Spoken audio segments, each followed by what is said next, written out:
So today I'm going to tie a variation on one of the most effective of all fly patterns for sea-run cutthroat trout. I'm talking about Delia's Conehead Squid, or more simply, the Delia Squid. So this fly was created by Jeffrey Delia, who comes from the Olympic Peninsula here in Washington. He teaches fly tying classes locally, and he has a great blog on all things sea-run cutthroat trout. If you're from the Puget Sound area, you probably already know about this pattern. If you're new to the sport, and particularly if you're thinking about tying your own flies, then this video is for you because this is the perfect place to start. It's an extremely simple fly to tie with no expensive components, but it's no less effective for that. And actually 9 times out of 10 when I arrive at the beach, this is the fly I'm going to have tied on. I'm so confident in its ability to catch. And the great thing is, even though it looks like it's intended primarily as a late season or winter pattern, it does catch all year round. The basic recipe consists of a body of pearl tinsel chenille behind a brass cone and a tail of beige colored marabou. And it works really well like that. But in this variation that I'm going to show you, I've added some silicone rubber legs at the back of the fly, which kind of carry that opalescence back into the tail and give it some extra kind of squid-like movement, especially when the fly is fished just with little short interrupted strips, which is how I like to use it. I've been using this variant for a few weeks now, and it's kind of middle of August, and there haven't been a lot of sea-run cuts on the local beaches, but this has been catching consistently. So I've been getting some small cutthroat on it, as well as picking up some of the resident coho that are around at the moment. Okay, let's get started. I'm tying this on a size 8 Gamakatsu SS15 hook with a 4mm brass bead in silver. I think silver blends better than gold with the pearlescent body. So I've squeezed down the barb of the hook.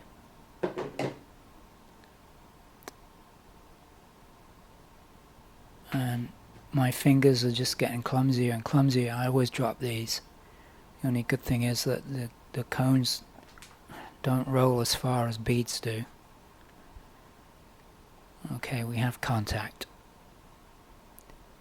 Now there's an empty space in the back of the cone, which means that it has a tendency to flip and flop around on the shank of the hook. And I like it to be lined up centrally, so this is how I keep the cone properly positioned. I take a piece of fine lead-free wire, and then I wrap it 3 times around the hook shank.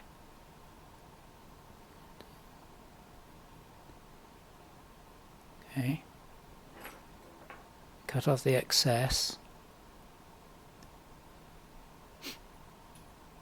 I'm going to just reposition the hook vertically in the vise, like that.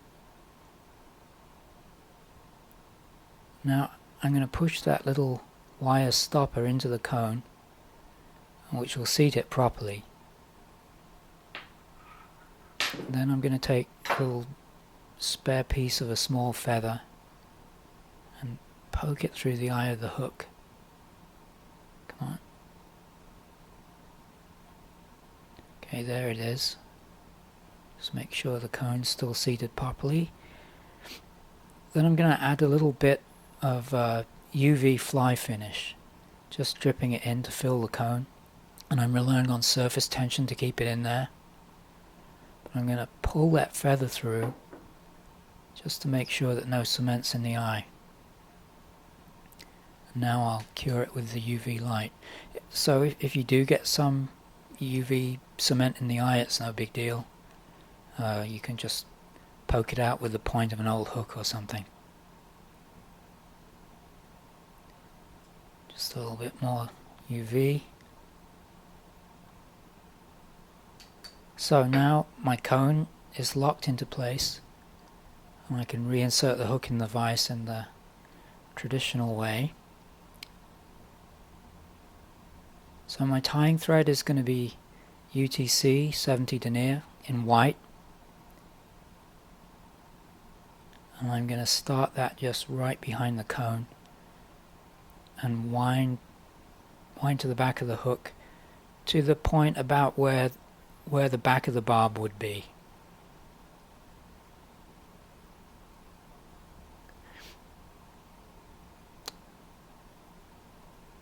There. And then trim that piece away. Okay, for the tail I'm using marabou in the color that they sell as sand. The original recipe uses tan marabou, which may be a tiny bit darker than this, but the sand color works very well for me. So I'm going to find myself a quill that has some nice fine tips. And I'm going to measure this so that it's approximately the same length as the shank of the hook. And then I'll tie that along the shank using pinch wraps, like so. And before I get too far, I'm going to come in with my scissors and trim it so that it extends just to behind the cone. And roughly wrap that in. Right, so next I'm going to add the legs, and these are going to be crazy legs, which are actually transparent, these ones. They contain little flakes of pearl, exactly like the chenille I'll be tying in for the body in just a moment. I'm going to take 2 legs and then fold those in half.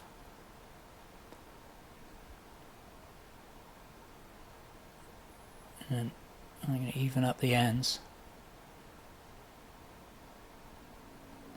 So it can be a little bit tricky getting this stuff tied in. You just have to be patient with it. Okay, now I'll lash it tightly down along the top of the hook. And as I go, I'm stretching it, and that's going to minimize the bulk that I'm adding to the hook. And tie this all the way to the tail.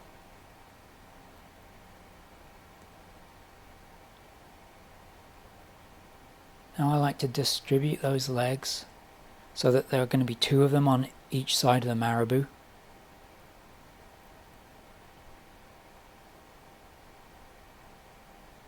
Then when I've got them the way I want them, I'll put that extra wrap on. Gather them up. I'm going to cut these so that they're about 2 to 3 millimeters, maybe longer than the marabou. Get that one off too. Okay, now I use either one of 2 products for the body. I use either this one, Crystal Flash Medium Pearl Chenille, and that is almost totally identical to the other one, which is Cactus Medium Pearl Chenille. I think the Crystal Flash may be a tiny bit wider, so I use that if I tie in size 6, but for this size 8 I'm going to use the Cactus product. But really they are very, very similar.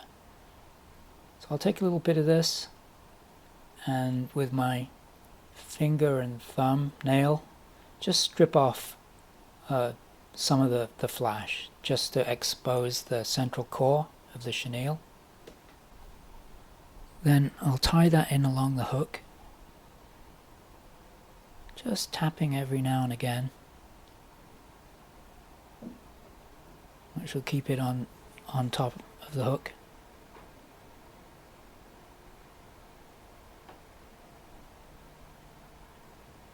That's it.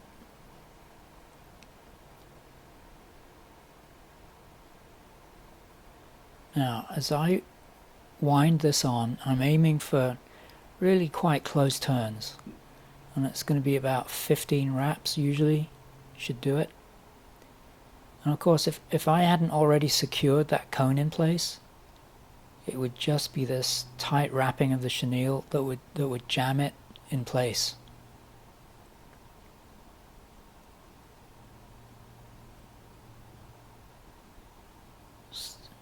Another turn. So I'll stroke back any stray fibers and then tie off really tightly. I'm going to take several turns in front as well as behind that tag end. Keep stroking it back.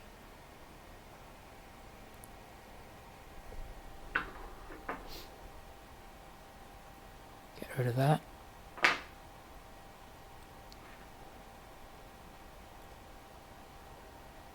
Then I'm going to put in a whip finish as close to the back of that cone as I can.